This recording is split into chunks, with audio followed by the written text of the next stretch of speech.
നിങ്ങളുടെ ഇഷ്ട പരമ്പരകൾ എക്സ്ക്ലൂസീവായി സൺ നെക്സ്റ്റ് ആപ്പിലൂടെ തികച്ചും ഫ്രീ ആയി. ഇപ്പോഴേ ആപ്പ് ഡൗൺലോഡ് ചെയ്യൂ.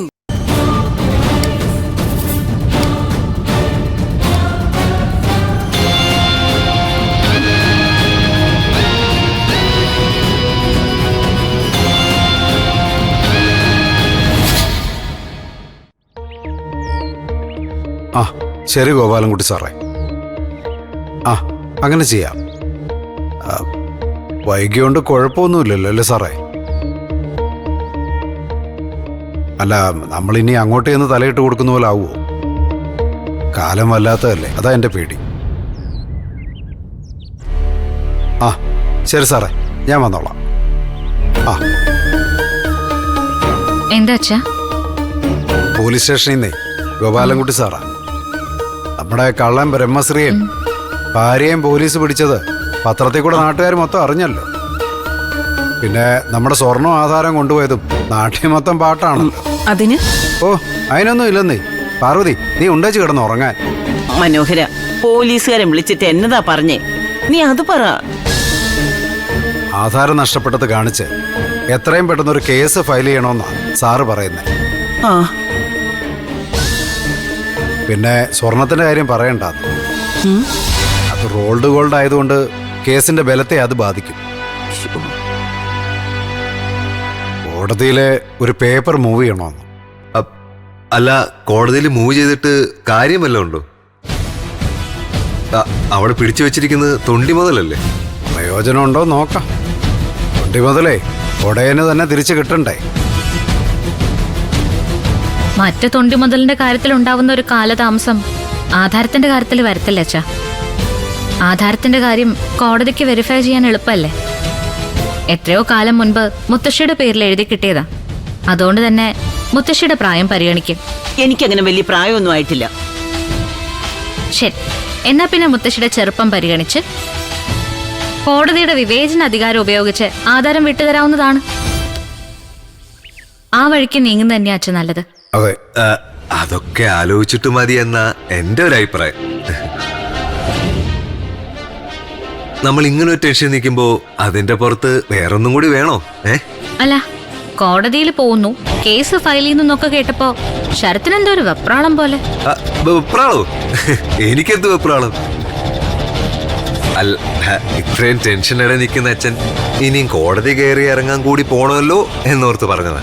അയ്യോ ചെറുത്ത് മോനെ, അത് വിട്. അച്ഛൻ രാവിലെ ഉച്ചയ്ക്കും വൈകിട്ടുമേ തീക്കട്ട വിഴുങ്ങി ജീവിക്കുന്നയാളാ. അപ്പൊ അതിൻ്റെ കൂടെ ഒരു ചെറിയ തീപ്പെട്ടുകൂടെ വന്നാലും സാരമില്ല, ഞാനങ്ങ് വിഴുങ്ങിക്കോളാം. അപ്പോ അങ്ങനെ തന്നെ നീങ്ങാൻ പോണം. അമ്മയ്ക്ക് ഭാഗ്യമുണ്ടെങ്കിലേ അധികം വൈകാതെ ആധാരം തിരിച്ചു കിട്ടും.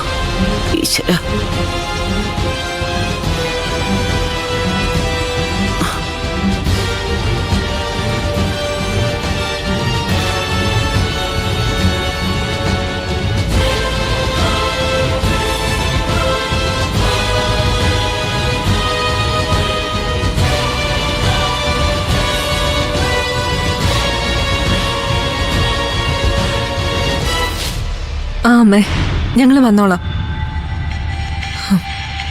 ഡാഡിയുടെ പെരുമാറ്റത്തിൽ സങ്കടപ്പെട്ട അമ്മ ഇവിടുന്ന് പോയതെന്ന് എനിക്കറിയാം. അതിന്റെ പിണക്കമൊന്നും എന്നോട് തോന്നരുത് കേട്ടോ. ഞാനെന്നാ കുറച്ച് കഴിഞ്ഞ് വിളിക്കാം. ഇപ്പോ എന്റെ മനസ്സത്ര ശരിയല്ല. നിന്റെ മനസ്സ് ഇതുവരെ ശാന്തമായില്ലേ? അങ്ങനെ സ്വിച്ച് ഇട്ടതുപോലെ മനസ്സിലേക്ക് ഇരുട്ടും വെളിച്ചവും മാറി മാറി വരത്തില്ലല്ലോ. ചിരിച്ചു തള്ളാനും ഓട്ടേന്ന് വെക്കാനും പറ്റുന്ന കാര്യങ്ങളാണോ ഇവിടെ നടന്നത്? നീ ഇതൊന്നും അമ്മയോട് പറഞ്ഞില്ലല്ലോ അല്ലേ? പറഞ്ഞില്ല, പക്ഷെ പറയും. അത് വേണ്ട അക്ഷര. അകം വേവുന്നത് പുറമറിയരുതെന്ന. ഇവിടുത്തെ പ്രശ്നങ്ങൾ ഇവിടെ തീരട്ടെ. വെറുതെ അമ്മയോട് പറഞ്ഞ് ആ പാവത്തിനെ കൂടി വിഷമിപ്പിക്കുന്ന എന്തിനാ? അമ്മയെ വിഷമിപ്പിക്കാനല്ല. ഡാഡിയുടെ യഥാർത്ഥ മുഖം, യഥാർത്ഥ സ്വഭാവം അതെന്താണെന്ന് എല്ലാവരും അറിയണം. ഒരുമിച്ചിരുന്ന് മനസ്സ് തുറന്ന് സംസാരിച്ച തീരുന്ന പ്രശ്നങ്ങൾ നീ ഊതി പെരുപ്പിച്ച് വഷളാക്കരുത്. മനസ്സ് തുറക്കാൻ ഡാഡി തയ്യാറാവാത്തത് കൊണ്ടല്ലേ ഈ പ്രശ്നങ്ങളെല്ലാം ഉണ്ടായത്. അക്ഷര, ഒന്നും പറയണ്ട. അമ്മയോടെങ്കിലും എല്ലാം ഒന്ന് തുറന്നു പറഞ്ഞാലേ എനിക്കൊരു ആശ്വാസം കിട്ടൂ. നമ്മളെ മനസ്സിലാക്കാനും ചേർത്ത് പിടിക്കാനും ആരെങ്കിലും വേണ്ടേ? അല്ലെങ്കിൽ തന്നെ തുറന്നു പറയാനുള്ളതൊക്കെ നിങ്ങളോട് പറയുന്നതിന് മുന്നേ തന്നെ ഞാൻ പറഞ്ഞത് അമ്മയുടെ അടുത്താ. പിന്നെ എന്താ അക്ഷര? സ്വാമിയുടെ വേരുകളൊന്ന് ചെയ്യണം. ആരാണ് സ്വാമി? എന്താണ് സ്വാമിയുടെ യഥാർത്ഥ പേര്? എല്ലാം കണ്ടെത്തണം. സ്വാമിക്ക് ഒരു വീടും നാടും ഒക്കെ കാണുമല്ലോ. അല്ലാതെ ഒരു ഇടിമിന്നലിൽ പൊട്ടിമുളച്ച തകരയൊന്നും അല്ലല്ലോ സ്വാമി. ഒരു യാത്രയിൽ ജയശങ്കർ സാറിന്റെ ഒപ്പം കൂടിയെന്നാണ് പറഞ്ഞു കേട്ടിട്ടുള്ളത്. അത് കഥ.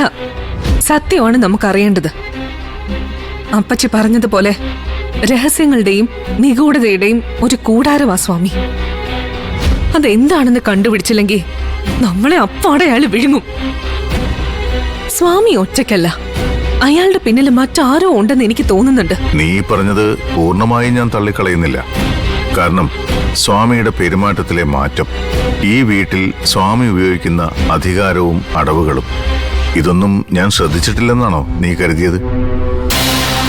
നീ പറയുന്നതിന് മുമ്പേ തന്നെ ഞാൻ അന്വേഷണം തുടങ്ങി. പക്ഷേ ഇപ്പൊ നമ്മൾ എന്തു പറഞ്ഞാലും അത് ജയശങ്കർ സാറിന് മനസ്സിലാവത്തില്ല. പകരത്തിന് പകരം തിരിച്ചടിക്കുന്നതായിട്ടേ തോന്നത്തുള്ളൂ. അതുകൊണ്ട് കൃത്യവും വ്യക്തമായ തെളിവുകളോട് വേണം ഏത് കാര്യവും അവതരിപ്പിക്കാൻ. അതെ, അതിനു മുൻപ് എനിക്ക് നമ്മുടെ വീട്ടിലൊന്ന് പോണം.